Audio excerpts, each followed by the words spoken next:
And I get a random California telephone number calling me. And I'm like, it's got to be a scam, whatever. And I pick up the phone and it says, yo, it's Cube. Like, okay, first time I've ever talked to you before. Like, sure, whatever. At first you're like, okay, this is real. And we had like a 50-minute conversation, an hour-long conversation. Wow.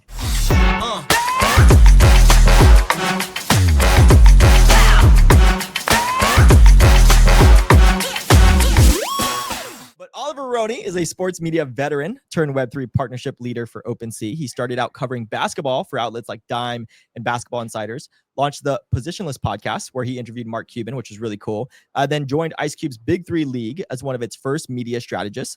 He joined Cameo and he ran talent relations in sports and esports. And later he led Cameo's entry into NFTs through Cameo Pass, where he probably got noticed by OpenSea. And today he's the head of business development and partnerships at OpenSea, but he doesn't forget where he came from, which is where he focused on gaming as a natural on-ramp for blockchain adoption and believes in digital collectible world with OpenSea. Oliver, welcome to the AlphaWolves, brother. How are you? I'm good, man. I'm good. Thanks for having me, man. That was quite the intro. Hey, well, you're quite the man. All right, buddy. Well, let's get this interview started. You have been somebody that jumped all over the place. You've interviewed billionaires like Mark Cuban. You worked alongside Ice Cube at Big Three and now lead partnerships at OpenSea. It does not seem like a straight line, right? It seems like a zigzag. And then you also worked at Cameo for like talents and stuff.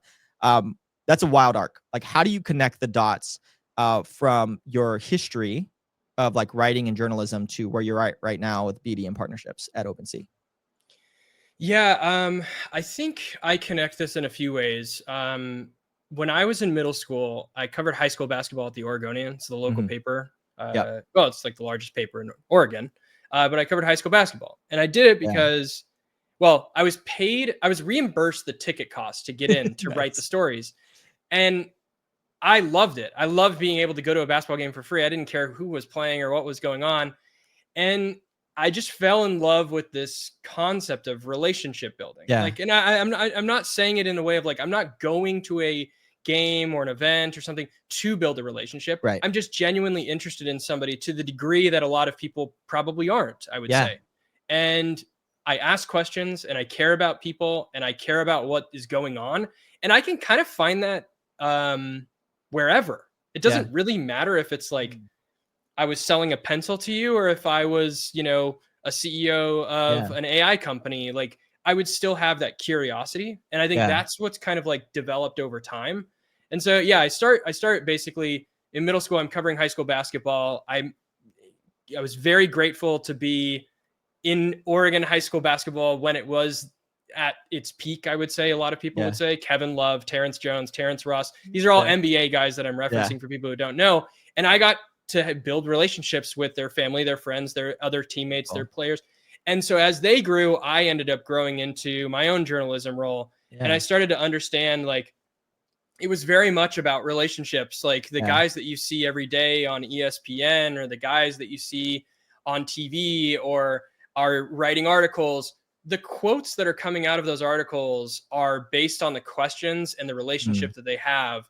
And most of the writing stuff, I actually candidly wasn't good at. All of my editors really hated me because this was back before AI. Yeah, back before AI, back before all that stuff. And so I would submit these articles and they would have to edit like hundreds of words, grammatical errors, everything, because I wasn't really a great writer. I was good at getting great quotes. And as long as you had great quotes, you had a real good chance of becoming something, because not everybody could get that. Like, as well as I do, Theo Vaughn could interview somebody and Joe Rogan could interview somebody and the Nelk Boys could interview somebody, and they would all come out of those interviews with something interesting, a tidbit, a clip, a moment. Absolutely. And so, I mean, I say that to say that if you're good at what you do and people respect what you do and they have a relationship or rapport with you, the more likely you are to have success in that journalism area. And there's just not that many people that do it like in a very transparent, easygoing way. I never had an agenda. I never had a bias. And I think a lot of that was because I trusted and, kept close to my heart relationships. And so throughout all this line, kind of going around in a roundabout way, it's all been about my curiosity and genuine interest in whatever the heck I'm doing. And again, I could find interest in just about anything. but it started in sports, and I've loved basketball growing up. My family loved basketball growing up, and I wasn't good enough to be a basketball player in the NBA. So this next best thing was to cover it. Yeah. And so I just very much respected the players, not from a, oh my God, I want his signature, but how do you get here? Like, what happened from high school to college? Like, you were not even like a guy like Damian Lillard, for instance. I'm just genuinely curious, like, what happened? How the heck did you go from unranked in high school to one of the best players in the NBA in 3 years? That doesn't make any sense to me. Give me the, and you get the tea from those guys, and they genuinely see that you care about this stuff. You're not going in with an agenda. You're going in with the idea that you care about them. And so I think that's like always been the kind of staying power throughout anything that I've done. And I would say it's gone through that way through where I'm at with OpenSea. Yeah. I think there's something to say though, in terms of like, I've been on the receiving end of like your natural curiosity, and it doesn't feel, you know, there's people that are like in BDM partnerships, and there's usually kind of like two people. There's the one person that's like overly salesy, that kind of get this like, hey, I'm only having a conversation with you because I'm looking for something, kind of an avenue. And sometimes they're very good at it. That they look at an avenue and you're like, oh, now it's a good time to bring up OpenSea, or now it's a good time to bring up Wolves.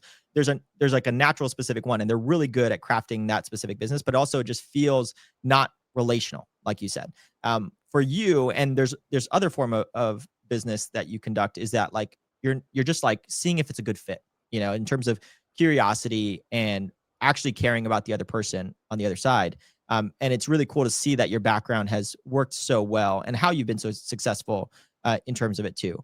And I will say that media has also followed you through the through line of like your I would say professional career, right? So you started off in journalism, but then you also did a lot of things for the Big Three and the Cameo. Like, how did you get there? And how did you also, like, I would even say it even transcends to OpenSea, and even what you're doing now with OpenSea. You have this superpower to like kind of create these media outlets at your companies. And like, first of all, before we get into how you bridge those, why do you think that's so important? Like, why do you think it's so important to have documentation, media, even though you weren't a good writer? You saw the importance of it. Why is that?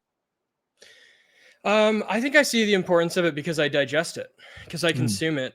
I think my phone notification yesterday said I was on my phone for 14 hours yesterday. So that gives you a good indication of who I am. I'm constantly online, like criminally online. I think anybody in crypto and Web3 is in there, but I would just say that I'm like constantly looking at things and seeing how things like evolve or grow, seeing how trends hit.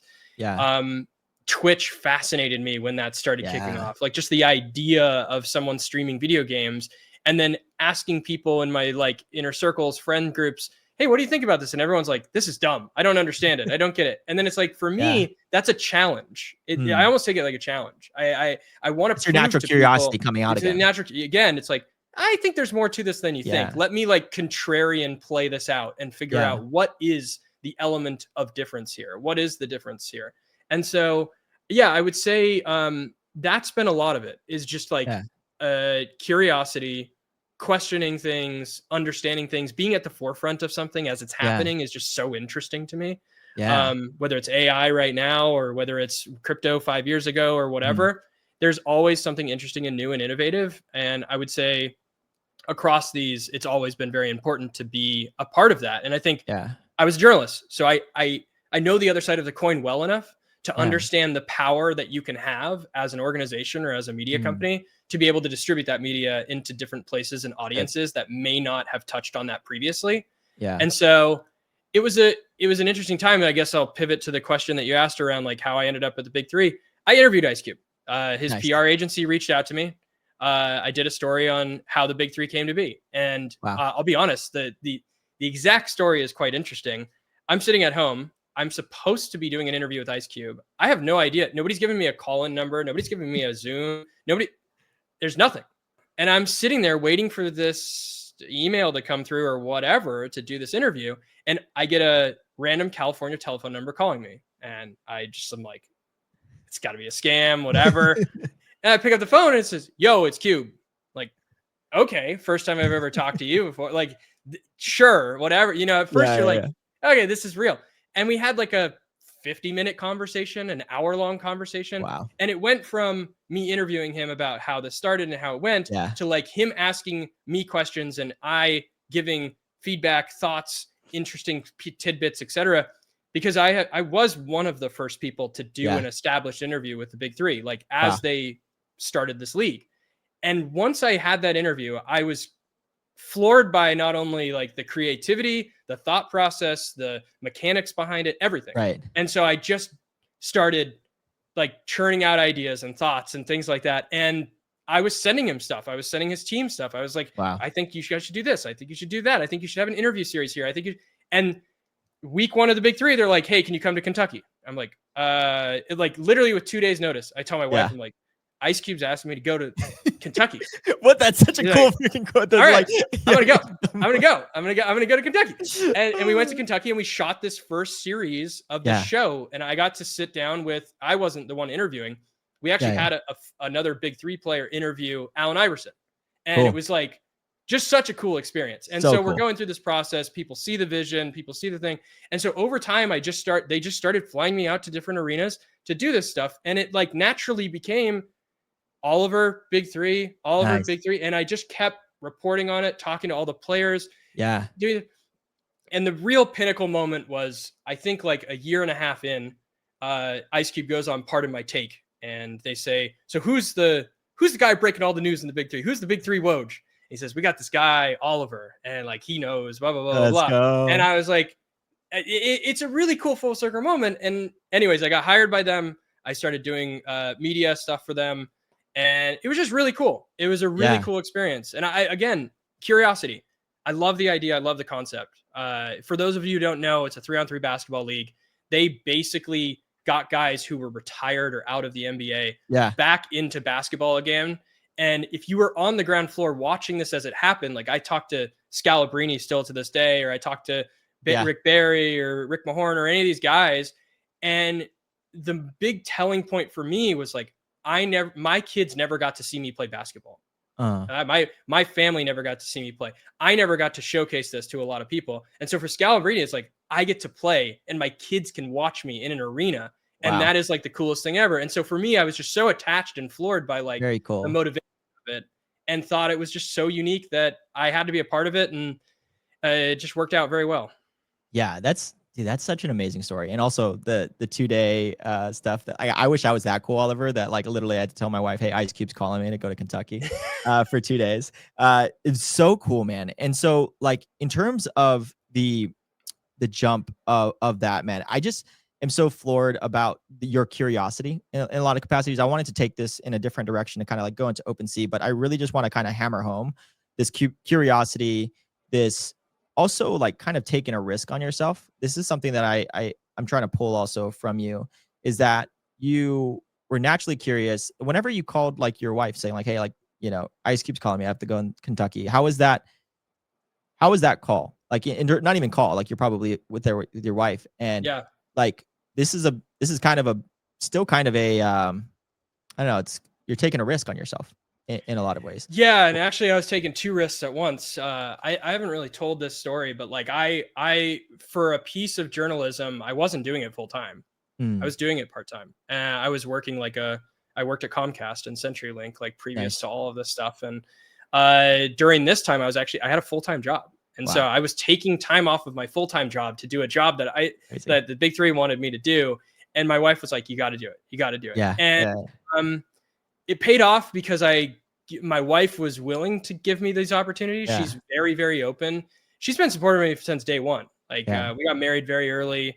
Like that's a big portion of the story, is for her to be the supportive person that she's been throughout this process. And I got let go at the big three right as COVID happened. Wow. I just bought a house and it was like it was a crazy time. Right. And my wife was actually the one who pushed me very hard when I was going through job interviews and like being stressed and being frustrated and anxious. She was like, you're not taking a job that you don't want. And that was what led me to Cameo. That was what led me to OpenSea, actually, candidly, too, is the same sort of recipe. She's always wanted what's best for me. And so when I call her and say, hey, the Big Three wants me to do this, she knows, like, I'm a huge basketball fan. Like, I love the sport, and to be able to do this with a celebrity or an icon in some fashions or form that people would look up to, she knew that I had to go. And I think what I try and do is just make up for it for trying to get back in timely fashions. Like, me, Peyton, when these conferences happen, I'm the first one in, or not even the first last one in. I'm the last one in and the first one out. Most of the time I'm there for my role, and I'm out of there as quickly as I can. And it's not to be rude to anybody, but I have family. I've got to make sure it's something that I've respected. And I've even seen that with you, right? And I've seen you and witnessed this many times in conferences, but also like, the sacrifice that the family has to make in your stead is like, it's something that you could pay back for, Yep. Yeah. It's just a super important part and an aspect that I just won't change about myself. And as long as I'm doing the best job to my ability, it doesn't matter how long I'm at these conferences. It's really about making sure that I'm doing the job that I'm set out to do when I'm there and making the most of my time. So, like I said, I think everything happens for a reason. And I think there is like a lot of make your own luck to all of this stuff. Well, that's what I was going to say. Like in the beginning, you started just writing because you were naturally curious about people, even when you didn't have the actual ability to write very well. Right. And then you start kind of progressing, but like the natural curiosity of like a 30-minute phone call with Ice Cube turning into an hour and pretty much a job interview at that point. If somebody's staying on that length, they feel as if that there's something here, at least in their gut, that's like, I should probably stay on this call. Right. And then from there, coming in and doing that hard work, and then, but also the pain that it comes with, like, hey, I did all this hard work and now I'm cut from the team kind of thing, like, 2 years later, and then your wife kind of picking you up. Cause there's times that my wife has had to pick me up too, like from the Navy going into things, getting offered job salaries that I wasn't like, hey, like, I don't feel like I'm worth that little, And then for you to be like, your wife to say like at Cameo, it's like, there's probably other job interviews there and you just didn't feel the right fit. But what was it about Cameo that was the right fit for you at that time, right after coming off of the Big Three in terms of COVID and then into Cameo? Yeah, I had like 3 or 4 other job opportunities, and I'm sitting there, COVID, like no one knows what the hell's going to happen. Yeah. And I just remember being like, I need to take one of these. I need to take one of these. And I was just like, mostly out of just providers like I need to provide for my family. Exactly. I need to have something going on. And it was, again, my wife being like, you don't want any of these. Like, why are you even like yes, they offered you a job. Yes, they're going to pay you more. And when I stumbled upon Cameo, I had actually chatted with the CEO of Cameo before, like 2 or 3 years prior. He wanted me to join Cameo as a sports journalist and like do my own cameos for people who wanted to be aspiring writers or something like that. I was curious about the product. And so when the job opening, I'm sifting through LinkedIn and whatever else, and it's sport partnerships and talent relationships. And I was just like, man, that seems like right up my alley. Like I would love to do something like that, especially at a place like Cameo, like blowing up during COVID. Everybody wants to book like a Troy Aikman or a, Joe Montana or whoever your favorite athlete or sports person is. And so, I went through the process, and it was a really long process. I think I interviewed like 5 or 6 times there. And to be honest, pretty underqualified. Like if I'm going to be totally transparent, like it's not like I was, but I really wanted it. I really wanted it. And I showed it, and I did my research. I went to talent. I asked them what they like about Cameo, what they don't like about Cameo. I went to people that were on the platform. I asked them, how do you earn money? How do you make money? What does it work? How does it work? What are the splits? Like all of the questions that you could ask prospective people, I got, and then I just distilled that inside of the interview process. And I think that's, again, going back to, I'm curious, like how do other people view the company? It's a good way to vet the product itself and to understand if it's something that could make sense for you. And so did all of that and landed at Cameo and did sports partnerships and talent relationships, esports, football, basketball, soccer, baseball, you name it. And so it was a great learning experience. Again, it's more salesy, right? I was bringing talent on the platform as well as retaining them by following up, by checking in with them,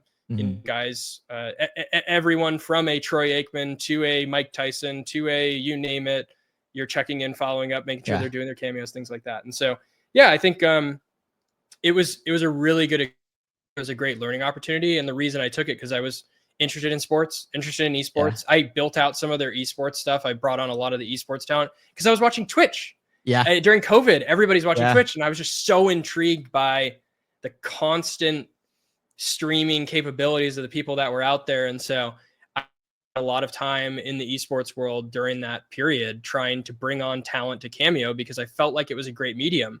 A lot of these people, you can gift a sub on Twitch and get a little shout out, but to actually get a personal message saying like happy birthday or thank you or congratulations from one of your favorite esports people or gamers or Twitch streamers was, I think, a little bit different. And so that's how all that kind of started. And that's, I think, where my interest with gaming kind of started to uptick as well, because you're watching games constantly and playing them more frequently because of COVID. Yeah, you are. And that time I got back into gaming. COVID was like one of those things that I've always had a huge passion for gaming, and then went back into it very hard in COVID. And just like reminded me of how much like I love it, the connection that I had, the emotional connection, and then the parasocial relationships that happened on streaming was crazy. Like to your point, getting like messages or DMs from people it's fascinating, right? I know that we're going to end here soon, and I want to actually take something because I have a whole bunch of other questions, but we can do that for part 2. For one, though, you said something about like you like always taking the contrarian side of things, or at least that's kind of more of like a journalism tick that you picked up, and I've always kind of been naturally curious throughout that. It's kind of been a theme throughout your life. What have you been naturally curious about now, or you think that somebody has the wrong perspective, or the majority has the wrong perspective? That could be like, hey, streaming is dead, or like, NFTs are like not as popular as they were going to be. Like, I wanted to kind of hear like your specific one, or is it a whole new tech stack that's kind of being developed that maybe people are seeing it at a different way? And I want to get your take on it.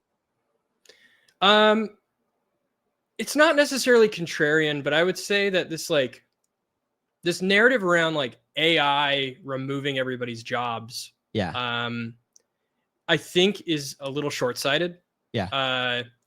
And maybe I think everyone who knows me knows that I'm pretty optimistic. I just think optimistically. That's how I operate. That's you've been affecting Koji.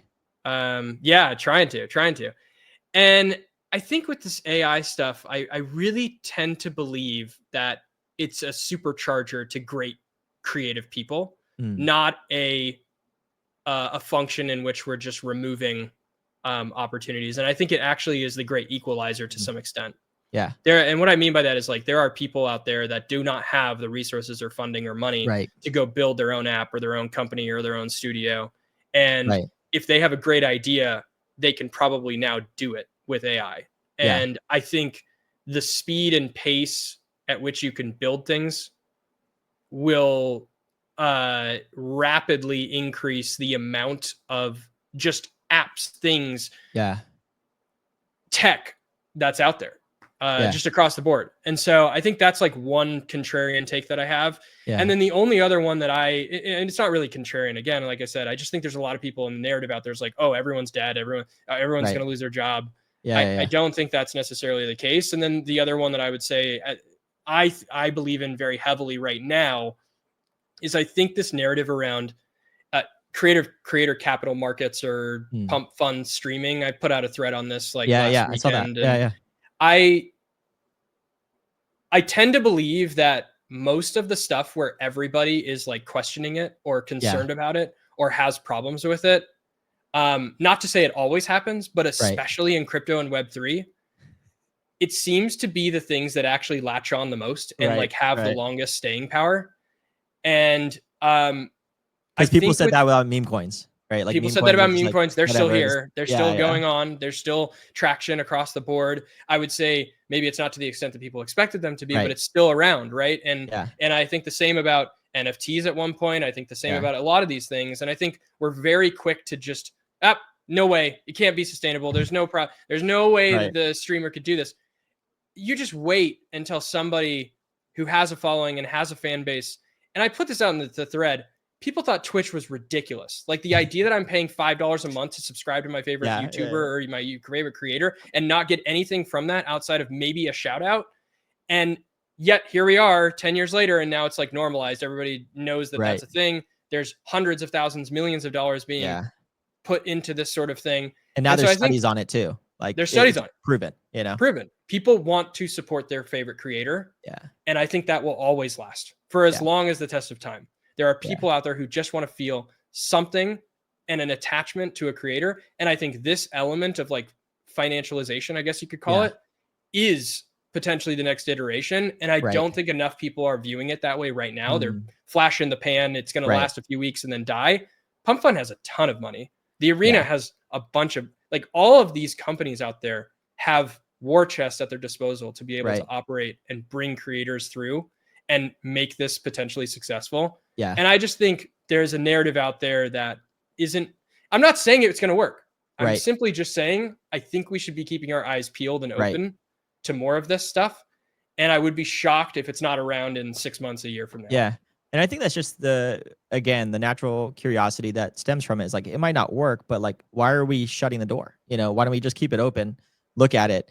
And there might be some element, some vertical that comes out of it that is very useful for other people to use, right? Yeah. The thing is that what I love about like your story is that, hey, there might not be the whole cake might not be it, but just to shout out Doug Hype here, but a part of the cake might be something, right? And I think that's something that I love that I like kind of pulled out from your story is just to naturally be curious, and it benefits so many aspects of your life if you look at it. Appreciate it. Yeah, I do. The last thing here, you can't fake curiosity. Yeah, okay? True. It's a really important point. It's natural. It's just there. Yeah. Oliver's saying it's not a skill issue. You're born with it. All right. Love you guys. And I'll see you guys next week. Peace.